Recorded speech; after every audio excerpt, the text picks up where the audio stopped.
dia a todos. Nesta bela manhã de domingo, eu quero lembrar que quanto a palavra de Deus é viva. A luz do sol brilha sobre a terra. A luz da palavra brilha nos corações. Maravilhas. Nosso salão aqui está vazio. Eu dou graças a Deus pela vida do meu filho Jessé, que tem me ajudado, contribuído muito, ele e a esposa, para a gravação dessas mensagens. Meu interesse é que os irmãos da igreja possam ser edificados, construídos na fé, irmãos no Brasil inteiro e até no mundo possam também receber as exortações, que hoje a mensagem será mais exortativa, e também as suas vidas, a vida dos crentes possam ser adornadas na verdade. Nós estamos vivendo um mundo de extremo perigo. Satanás quebrou as barreiras, entrou em nossas casas, atravessou as muralhas todas de tudo aquilo que era proibido e tornou tudo assim aceitável, tudo que é de maldade. Portanto, uma mensagem como esta em Tiago 4 vem a calhar num momento como este. Tiago 4, o versículo 4. Adúlteros e adúlteras, não sabeis vós que a amizade do mundo é inimizade contra Deus? Portanto, qualquer que quiser ser amigo do mundo, constitui-se inimigo de Deus. Eu vou dar rapidamente o pano de fundo, envolvendo um pouco esta carta. Quer dizer, o texto exigindo o contexto. Senão, os irmãos vão desconfiar de mim. E eu não quero enganar com pressupostos meus. Eu quero que a Bíblia fale ao seu coração. Tiago é uma carta pertence ao grupo das cartas gerais. Envolve então o restante das cartas que vêm a seguir. Pedro, João, Judas e até Apocalipse.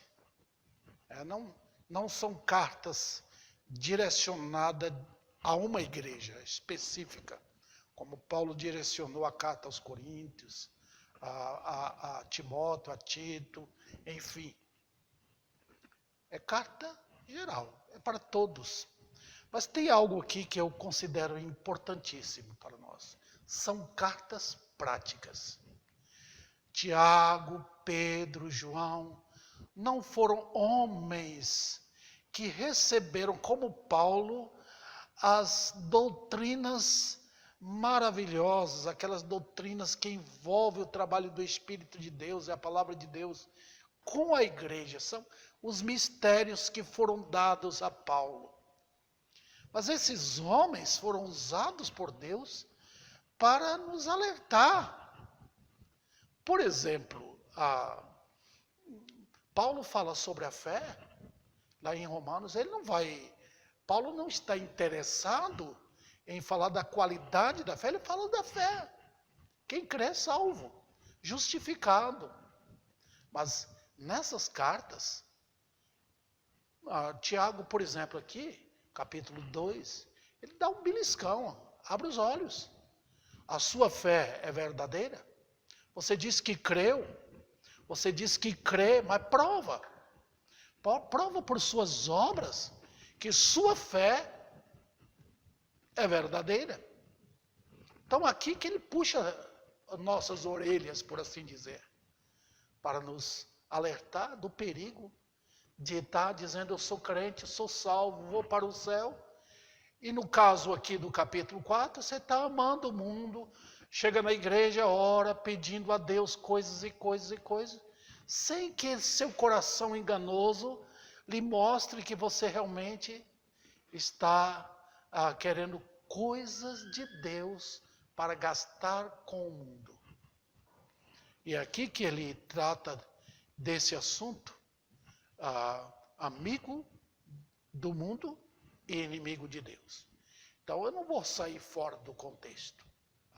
Por exemplo, você vê em 1 Pedro, Pedro fala da fé provada, em meio às lutas, tribulações. Né? E 1 João fala, andar na luz. Tá? Então, são cartas de extrema necessidade nos dias de hoje. Tá? E muitos até pegam uma carta como de Tiago, até homens de Deus pensam que uma carta dessa não deveria estar dentro ou junto com os outros livros da Bíblia, fazendo o cânon das Escrituras. Mas vamos lá, esqueçamos isto e vamos ao texto.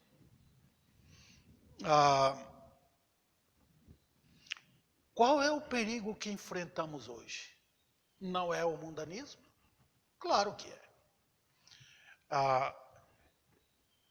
Martin Lloyd Jones, ele diz que o maior perigo para a igreja é a amizade com o mundo. E de fato é.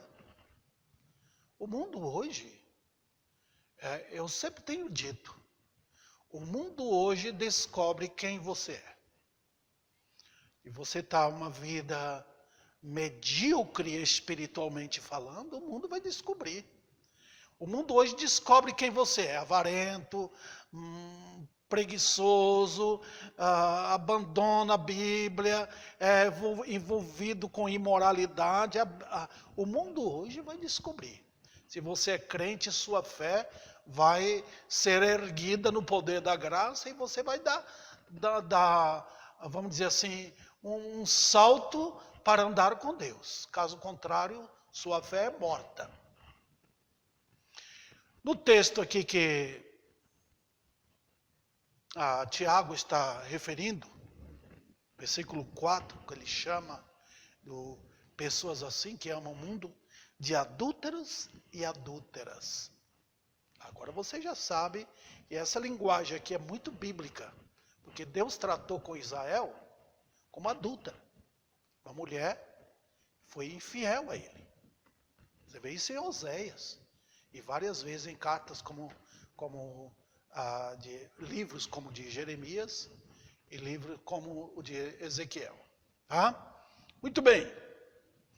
O que significa, eu quero explicar aqui, o que significa ser amigo do mundo? O que é isto? Para isso eu tenho que explicar o que é ser amigo à luz de textos bíblicos. Eu não vou dar aquela definição, vamos dizer assim, gramatical profunda, porque realmente eu não tenho tarimba para isto. Tá? Mas eu vou explicar à luz do que eu posso entender e dar com simplicidade aos irmãos. Amizade significa que é algo mais do que uma afeição. É mais do que ser um irmão. Eu tenho irmão, alguns já morreram, mas eu tenho um irmão e irmãs. Minhas irmãs são vivas ainda. Eu amo muito minhas irmãs e meu irmão. Mas eles nem sempre manifestam uma amizade que tem um amigo. É mais do que um apego consanguíneo. Então, nisso aqui, enquanto amizade, uma afeição entre um irmão e outro, entre irmãos, são coisas naturais que envolvem família. Isso pode perder, mas amizade mesmo, amizade de amigos, que não nada tem a ver com família, é algo que explica isso aqui, que eu quero chegar com os irmãos, o que é ser um amigo do mundo. Para ilustrar, eu quero tomar aquela passagem de João capítulo 15, onde Jesus diz para os discípulos: já não vos chamo servos, mas sim amigos. Sereis meus amigos se fizerdes o que eu vos mando. Interessante, porque a palavra usada para amigo ali é o termo grego philos. E philos explica amizade, que é algo realmente íntimo. Esta palavra aparece em Tito quando Paulo dá exortação para que as mulheres casadas amem seus maridos. Ele usa a palavra philos, porque trata de amizade, de alguém que está junto, que é alguém que colabora, que pensa no outro, que busca o interesse do outro, que está nas aflições do outro. Como uma esposa amada pelo marido é companheira dele.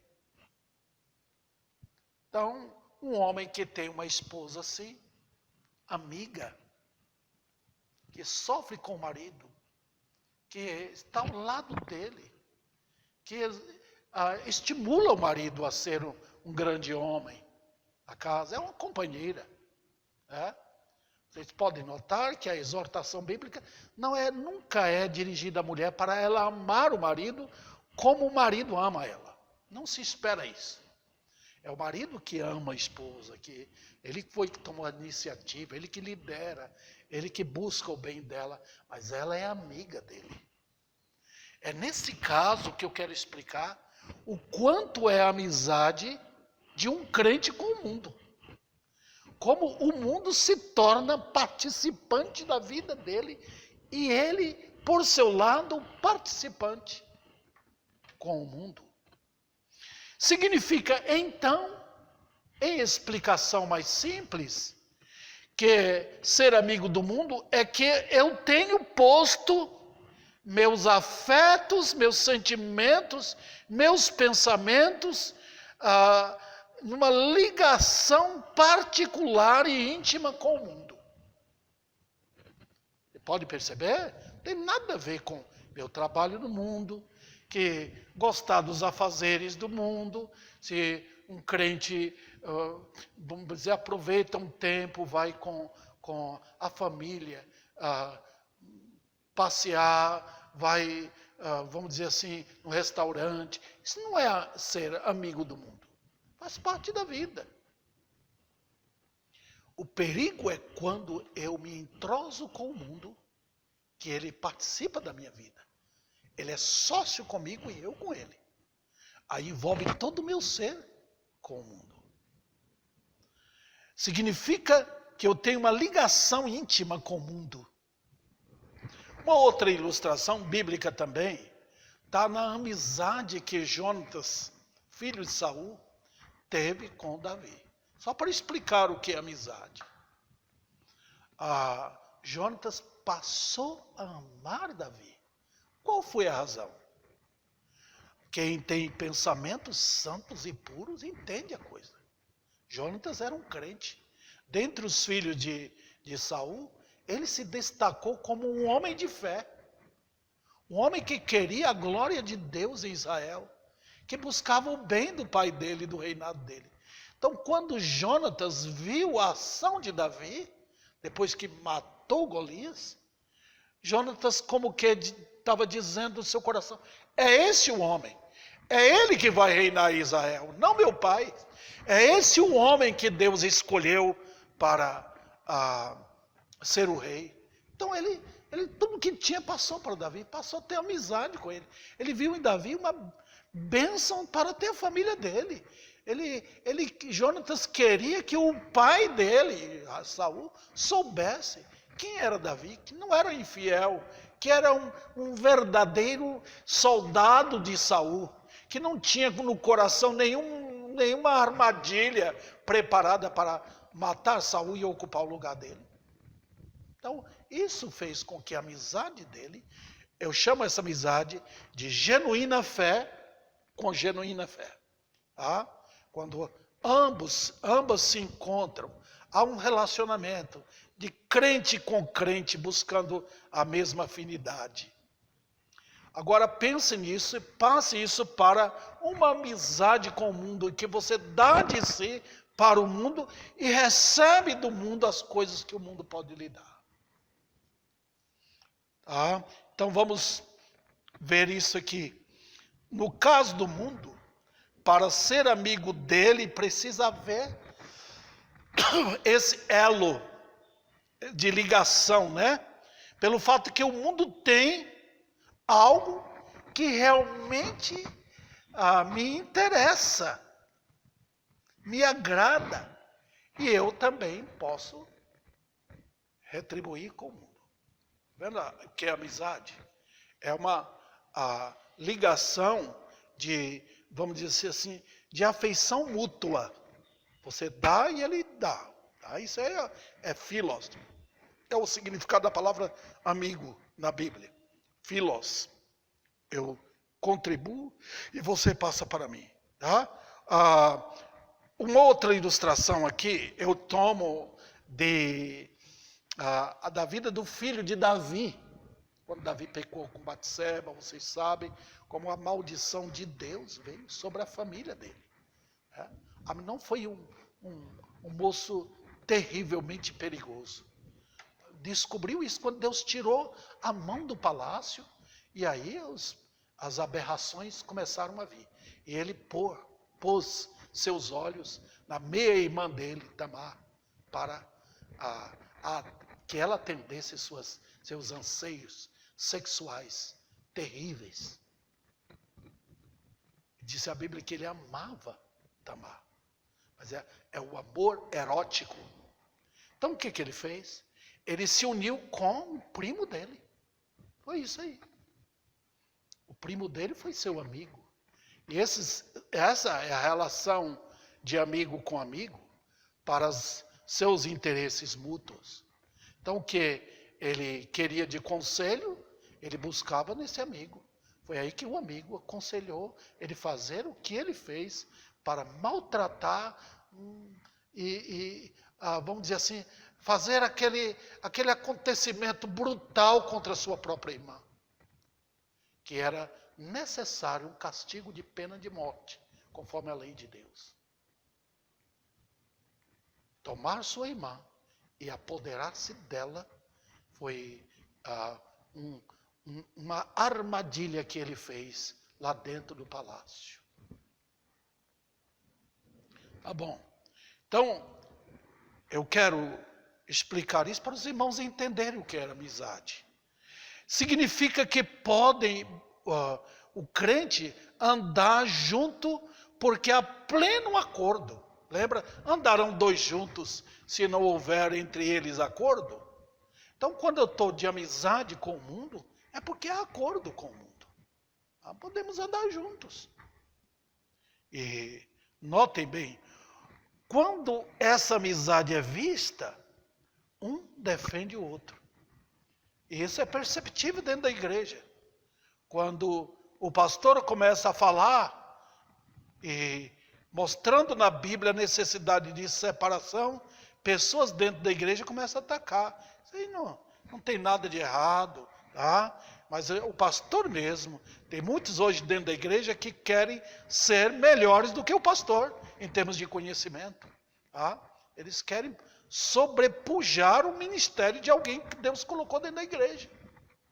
Então, quando o pastor começa a pregar com amor, não, eu vou para isso. Eu vou deixar o culto domingo de manhã, eu vou estar lá no clube, com minha família. Está vendo? Aí você já percebe a amizade com o mundo. Está vendo? Não teria nenhum problema se o relacionamento com Deus, a amizade com Deus fosse mostrada, não, primeiro o Senhor, vou estar na igreja, vou estar com meus filhos lá, se tiver oportunidade eu vou lá no clube, eu vou lá com. Se tiver, então tudo é avaliado à luz do amor por Deus. Mas a amizade com o mundo não é assim. É que você escolheu o mundo, defende o mundo, serve um ao outro. O mundo lhe serve nos seus desejos e você também compartilha, dá do seu dinheiro, dá da sua força, dá dos seus sentimentos, dá da sua mente para o mundo. E envolve até a família sua com o mundo. Então o mundo vai chegando perto. O mundo vai mostrando seu sorriso para a pessoa. E logo o mundo está compartilhando mais coisas que aos poucos você vai perceber, achando que aquilo não é nada grave, por assim dizer. Muito bem.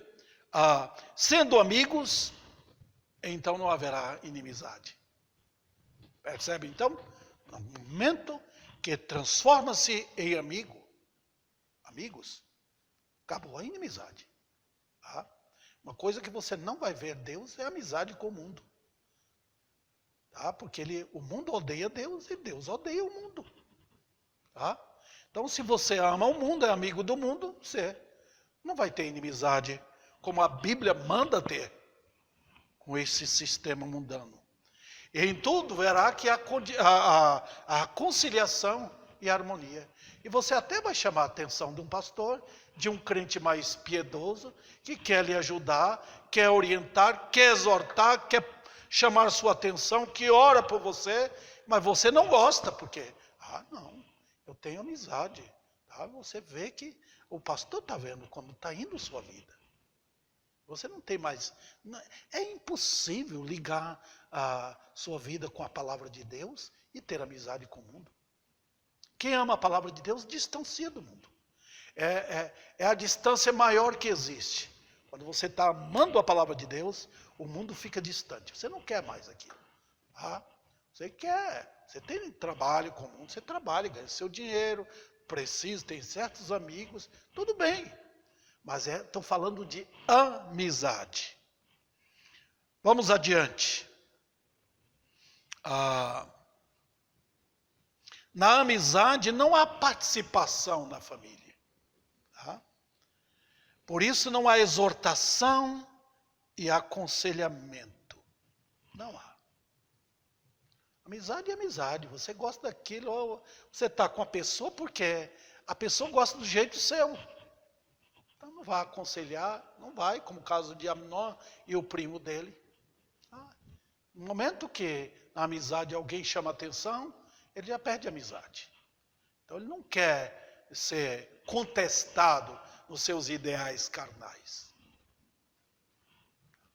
Então quando a Bíblia fala sobre amizade com o mundo, é exatamente isso que Tiago está falando. Vamos então conhecer esse tão perigoso amigo. Então vamos dar aqui o perfil do mundo. E se você, querido ouvinte, está de mãos dadas com o mundo, essa mensagem não terá nenhum significado.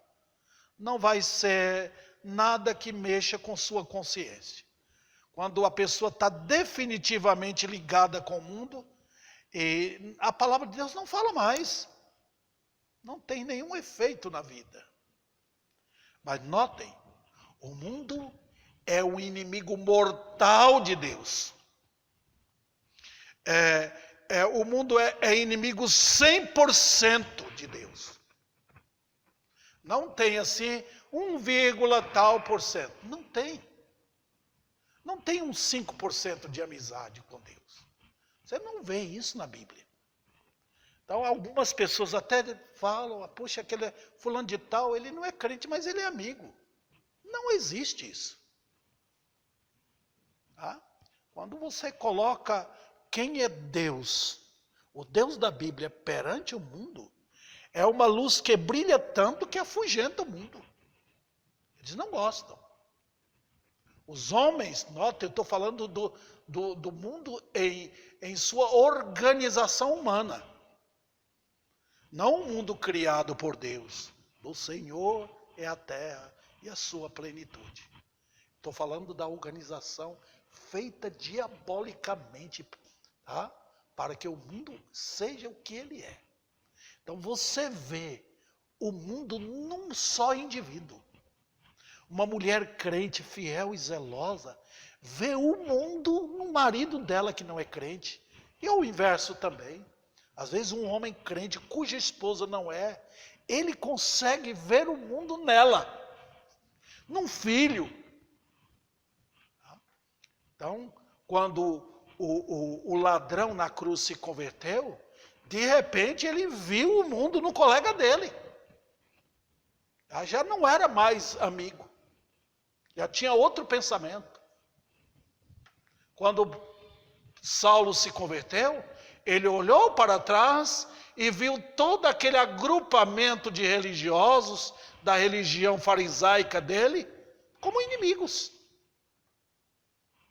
Veja bem, foi o mundo, esse mundo que você ama, que se ajuntou corajosamente, judeu e gentio representados ali na cruz, com o diabo, os demônios invisíveis, para pronunciarem a sentença contra Cristo. Crucifica-o!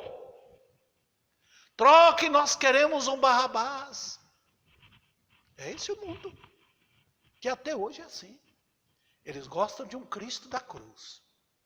O Cristo que saiu da cruz e ressuscitou. Eles não toleram isso. Eles querem ouvir de um Cristo morto. Por isso que eles criam uma imagem física dele, exatamente do jeito que eles gostam. Então, querida igreja, queridos irmãos, vocês amam um mundo desse? Veja bem, convida um amigo mundano para estar na igreja. Convide para orar com ele. Se associe com coisas eternas. Ele não gosta.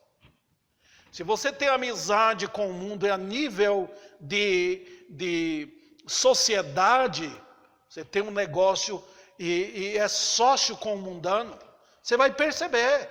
Você não pode fazer a ligação com Deus. Colocar Deus envolvido nisto. Porque não vai ter bênção.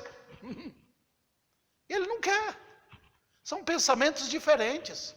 Não há fidelidade do mundano no tocante às coisas de Deus. Não há. Veja bem.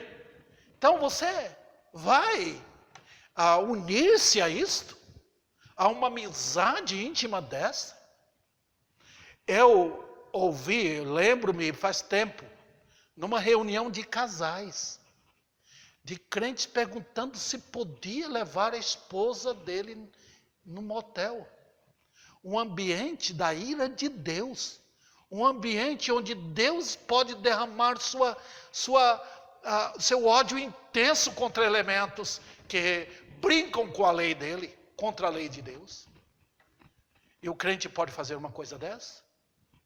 Você pode ter prazer de estar num cinema, ao invés de estar num culto, de estar orando com os irmãos. Você está lá, num ajuntamento de elementos que odeiam Deus. Você tem prazer nisso? Vamos adiante. Este mundo está mancomunado, de mãos dadas, contra Deus e contra a sua lei. Não pensemos de forma diferente. O mundo não vai mudar. Nunca haverá um momento que o mundo vai ter uma atitude de aceitação das coisas de Deus. E do jeito que está hoje, pior ainda. Porque o mundo está revelando o que o mundo é. Nós não queremos nada de Deus. Você vê isso no Salmo 2. Ali é vamos dizer assim, uma visão clara do que é o mundo na sua atitude arrogante, de rejeitar a Deus. Não só a multidão comum, como os líderes políticos, juízes, deputados, senadores, presidentes, tudo. O mundo é assim. Eles, no íntimo, eles estão gritando: nós não queremos que Deus reine. As leis de Deus para nós são como algemas, como cordas que nos prendem, então vamos cortar isso.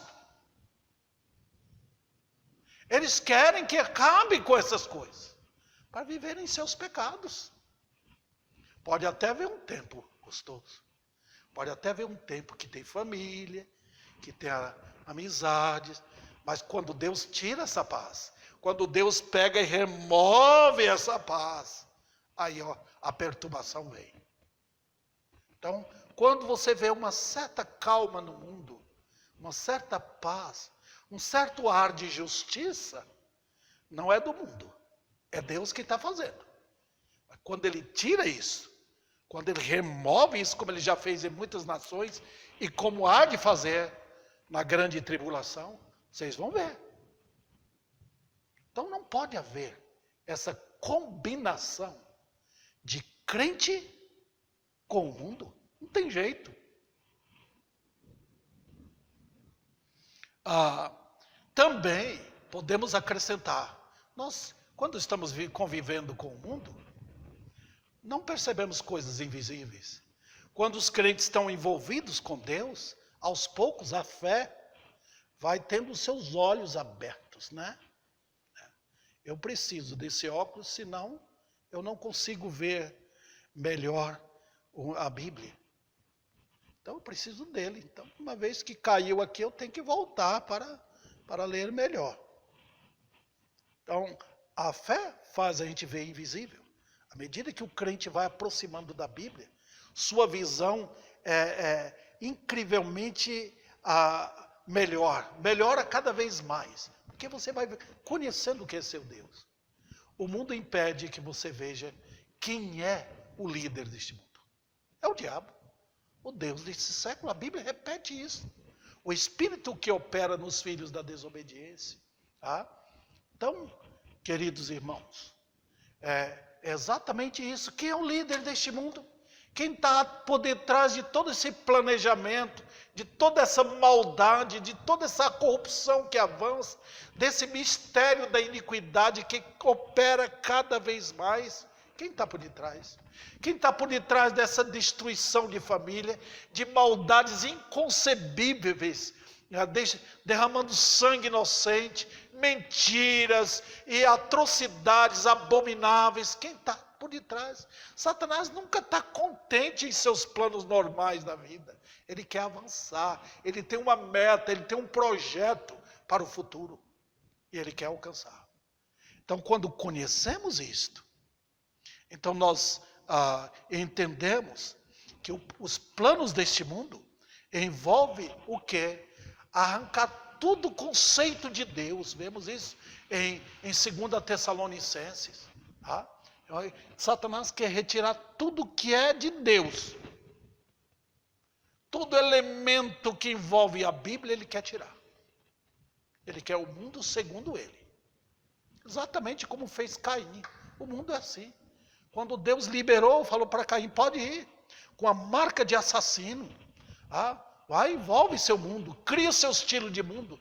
Você percebe que Caim estava envolvido em fazer o mundo contra Deus. E ele fez. Só que esse mundo contra Deus foi destruído com o dilúvio. Muito bem. Então, queridos, todo pensamento, propósito e caminho deste mundo, tudo isso está, vamos dizer assim, contra Deus e contra a sua palavra. Você não pode unir a palavra de Deus. Você quer ter o mundo? Então pode deixar a Bíblia de lado. Eu vejo muitos hoje, até pastores, estão aos poucos, usam a Bíblia só naquilo que interessa.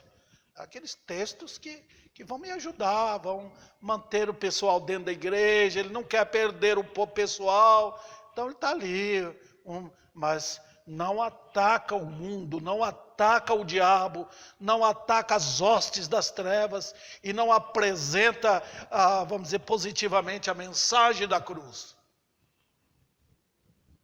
Então, você vai ter um mundo dentro da igreja. Logo você vai perceber que as músicas bíblicas são tiradas. Elas vão sendo jogadas no lixo. Tá? O lixão vai recebendo o que é melhor. Os tesouros de Deus, de homens que amavam Deus, que amavam a palavra de Deus, que fizeram esses hinos e que nós devemos cantar para a glória de Deus, nós desprezamos. Então o mundo tem algo para oferecer melhor. Tem algo de Jesus, tem algo alguma muniçãozinha o mundo vai pegar da Bíblia para colocar dentro da igreja. Ele não quer ficar sem disfarçar-se quando se torna o mundo evangélico. Então, queridos, não há como conciliar o mundo com Deus. Não há. Porque não vai haver conciliação. Tá? Nunca conciliou. O mundo não vai fazer isso. O mundo é o mundo da queda. É o mundo de Adão. É o mundo de sempre. É o mundo que ouviu a voz da serpente. É o mundo que não mudou e nem vai mudar. Você não vê a marca da besta agora na mão direita nem na testa. Mas está no coração dos indivíduos. Eles adoram o diabo. Então, todo o seu sistema mundano tem em vista o quê? Afastar os crentes de Deus. O mundo não trabalha para afastar os incrédulos de Deus. Eles não têm nada a ver com Deus. Eles pertencem ao mundo. Tem em vista derrubar os crentes. Foi isso que Paulo diz à igreja de Corinto. Eu não ignoro os ardis do diabo. Foi isso que Paulo diz em 2 Coríntios para uma igreja que estava em perigo. Não atentamos eles e os outros apóstolos para as coisas que se veem, mas para as que se não veem. Paulo procurava, esforçava para olhar para o invisível e não para o visível. Veja bem, então esse sistema vai derrubar você. Então não brinque com o mundo. Não brinque com fogo, você vai se queimar. Não brinque com o mundo, que o mundo é mais poderoso do que você. Não brinque com os poderes das trevas, que eles são tremendamente mais fortes. Se você não correr para a graça, irmão, para depender de Deus, você vai tombar. Não fica arrogante, não fica achando que você pode ficar sem os conselhos do pastor, sem sua igreja. Não fique pensando nisso, que você vai tombar. Não fique longe dos irmãos em Cristo, dos fiéis do Senhor. Não fique longe dos ensinos da palavra, da pregação, senão você vai tombar. Trate já. Tem coisas na sua vida que você tem que confessar e abandonar. Voltar para a palavra. Aos homens crentes, limpa a sua casa das manobras do mundo que já entrou ali. Aí fez você perder o senso de um sacerdote. E vocês mulheres, que querem dominar o marido, dominar tudo, tomar a frente de Deus, cuidado. Porque se persistir como mundano, sem voltar, você está negando realmente, está declarando que a sua fé não é verdadeira. Quando a Bíblia fala aqui, chamando a atenção, é para chamar os verdadeiros crentes a voltarem para Deus. Então vamos para o último assunto aqui. Porque Judas, ou digo Tiago, ele fala, constitui-se inimigo de Deus. Então, ao ser amigo do mundo, você será inimigo. Você não pode dizer, eu tenho amizade com o mundo, amizade com Deus. Eu sou um crente carnal, mas eu vou para o céu. Está vendo aqui? Então, quando Israel namorava os ídolos, Deus está dizendo, vocês são traidores. Eu vou jogar minha ira contra vocês. Está vendo aqui? Então imagina uma mulher que segura a mão de um amante e a mão do marido e diz: podemos andar juntos? Isso é certo? Jamais. Então é isso que Deus está querendo dizer em Judas. Constitui-se claramente inimigo de Deus. Por quê? Vamos lá. Primeiro, é impossível harmonizar uma coisa com a outra. Meu Deus é santo. Foi Ele que me comprou. Foi o sangue derramado, um altíssimo preço, que Ele me comprou para si. E meu Deus, Ele é ciumento. E um marido ciumento é um marido que ama. Meu Deus me amou. E Ele me quer para si. Ele vai atrás de mim. Ele vai exigir de mim. Ele vai requerer de mim. Ele com amor me procurará, me ajudará e me transbordará de verdades. Porque Ele quer o meu bem eterno. Ele me comprou para isso. Então você não pode harmonizar uma amizade com o mundo e ao mesmo tempo com Deus. Então isso tem que haver seriedade. Se for possível, quebra, corta coisas na sua vida que vão te estragar a sua vida espiritual. Também, olha bem, os crentes pertencem a Deus e não ao mundo. Igual um homem que conquista sua esposa. Ela é minha. Então eu vou proteger. Infelizmente não há isso hoje.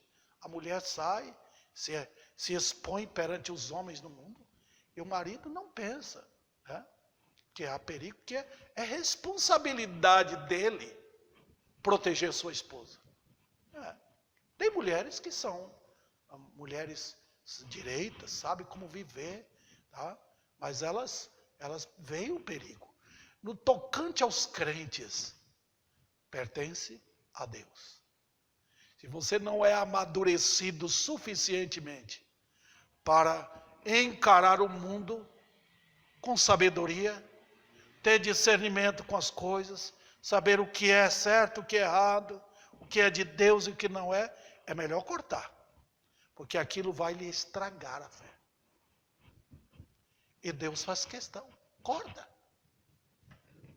Numa linguagem simbólica, arranca o seu olho direito.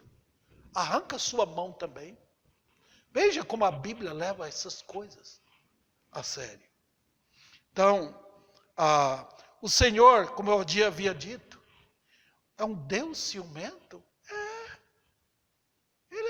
Nós somos dele. Quem foi que pagou o preço? Fui eu que paguei para ser crente? Não. Eu era um morto em meus pecados. Não tinha nada comigo para pagar. Foi Deus que pagou todo o preço. Ele não tem direito? Se você for comprar um carro, por exemplo, você paga por aquele carro. Não é seu direito exigir que aquele carro seja seu. Você vai fazer tudo. Gritar, se alguém quiser impedir que você fique com o que é seu. Qualquer coisa simples. Você chega no mercado, você pagou por aquilo que você encheu o carro ali, ou comprou qualquer coisa. Você disse: isso aqui é meu. Passou ali do caixa, depois de pago, pronto, seu. O meu supermercado está dizendo: é seu, pode levar para a sua casa. É assim que Deus age conosco. É meu. Davi, eu paguei por ti, tu és meu. Ele fala isso. É uma exigência de Deus. Ele tem direito. Também, a amizade com o mundo marcará início a um afastamento paulatino de Deus e das coisas de Deus. Isso aqui eu quero chamar como uma séria advertência. Eu já vi isso demais acontecendo. Quando nós estamos em harmonia, buscando conforto, gastando dinheiro com o mundo, procurando viver essa vida confortável, desligando-nos da igreja, das coisas de Deus, da palavra de Deus, não temos tempo para oração mais, não levamos um culto à família, nós começamos a desviar. E sabe, a apostasia, que é o afastamento de Deus e da verdade de Deus, quando vem e vai à solta, está indicando que a pessoa não é crente. Se não houver uma varada de Deus, um castigo de Deus que faz doer na vida, você pode ter certeza que alguma coisa está errada. Sua fé não é verdadeira. O crente é sujeito a descer? É. É sujeito a cair? É. Mas se não houver uma disciplina vinda do alto, que o crente percebe, com Deus mexendo na família, com Deus mexendo nos filhos, com Deus mexendo na saúde, com Deus tirando o emprego, com Deus dando varadas, e causando decepção com o mundo. Se não houver isto, é porque a pessoa não é crente.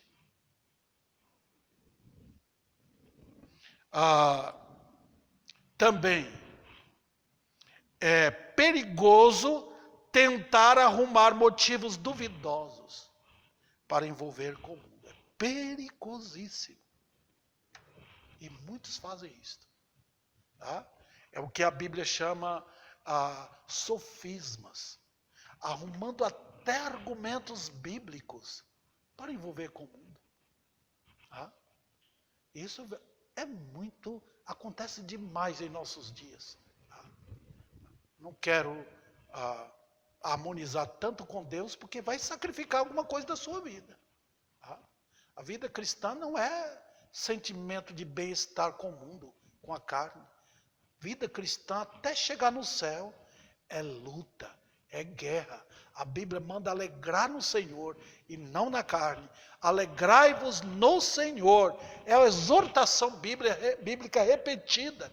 Por quê? Porque nada disso nos envolve com esse espírito de carnalidade que vemos hoje. Não tem mesmo, queridos irmãos. Vida cristã é guerra. Cada dia.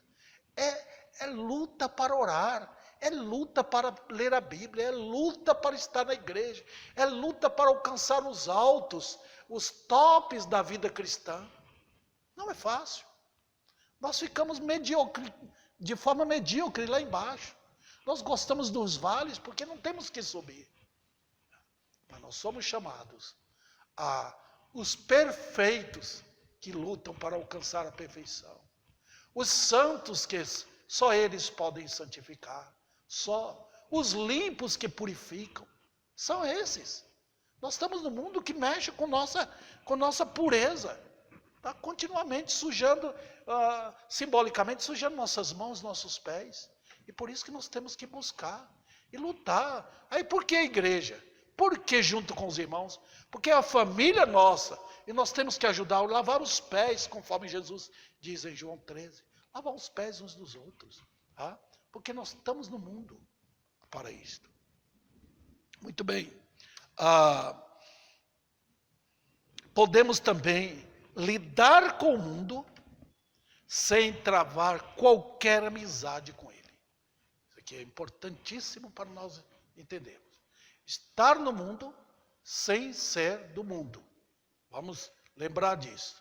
Eu estou no mundo, mas não sou do mundo. Como assim? Vamos lá. Primeiro, o segredo é ter o mundo sob nosso controle. Como assim? No domínio do Espírito. O crente não é um fariseu, não é hipócrita. O crente tem controle. Pelo poder de Deus, ele tem o controle. Ele pode dizer isso não. Muitos dizem para o crente ter a mente aberta. Mas isso é perigoso. Você não abre a porta da sua casa para qualquer pessoa entrar. Você não vai abrir a porta da sua casa para uma serpente entrar. Então você diz, aqui não entra. O crente é aquele que tem o controle. Ele não abre a sua mente para qualquer coisa. Isso aqui não vai entrar. Se você enche sua mente de lixo, depois você vai perceber que coisas impuras não combinam com coisas santas. Então, o segredo é isso, no domínio do Espírito, em obediência à palavra, controlar o mundo. Isso aqui não serve, E mesmo aquilo, você vai perceber que aquilo que parece lógico, parece lícito, logo vai perdendo a licitude, tá? Você vai percebendo isso aos poucos. Também por nossos corações na palavra e em coisas eternas. Sempre quando estamos envolvidos com a verdadeira pregação, com os ensinos da palavra, tá? Não com aquilo que me interessa. Eu gosto de ouvir isso, não com os ensinos. A pregação é para isso. Na pregação vem exortação, vem edificação, vem tudo na pregação, tá? Então, quando você envolve com coisas eternas, com a palavra vinda da boca de Deus, opa, que coisa maravilhosa. Tá? Você vai crescendo, você vai dinamizando, você vai pegando discernimento com as coisas de Deus. Tá? Cuidado também, cuidar para não sermos legalistas. Tá? Proibições que não tem nada a ver com a verdade. Tá? O legalista, ele cria leis para si. Mas isso é a pessoa mundana querendo proibir pessoas de fazer aquilo que ele acha errado. Tá? Nós não precisamos disso. Tá? O legalismo é o mundo controlando nossas vidas religiosamente. Tá? Então evitemos isto. Então, queridos, para terminar, você é amigo do mundo? Tem sido assim em sua vida? Eu estou perguntando isto porque é sério. Deus está falando o quê? Para fugir do mundo. Separai-vos deles. E a Bíblia manda. Porque você será declarado inimigo de Deus. E Deus vai lidar com você seriamente. Para que você não seja castigado como Ele castiga o mundo. O castigo de Deus que vem para o mundo é diferente do castigo que vem para um crente. Tá? Você vai sofrer logo, porque vem a punição de Deus. Então não é o momento agora de dizer, abaixar a cabeça, humildemente. Dizer, tenho sido amigo do mundo. O Senhor encoraja os seus. Quando o crente se humilha, a graça de Deus vem. Quando nós nos tornamos nada perante Deus, aí a graça de Deus vem encher-nos de tudo de Deus. Para que ao levantarmos daqui, levantarmos para sair e cumprir nossos deveres, nós seremos crentes, homens e mulheres de Deus. Que triste ser chamado de adúlteros e adúlteras, né? Você gostaria que uma mulher não gostaria que seu marido lhe chama você uma adúltera? Ou um homem não gostaria de que a sua esposa lhe dissesse, você é um adúltero. Mas Deus fala isso com os crentes. Você é um adúltero. Você é uma adúltera. Porque você é amigo dos meus inimigos. Que coisa terrível. Que o Senhor livre o seu povo disto. Que essa mensagem alcance seu coração. E haja o poder de um avivamento, fazendo você voltar-se definitivamente para o Senhor.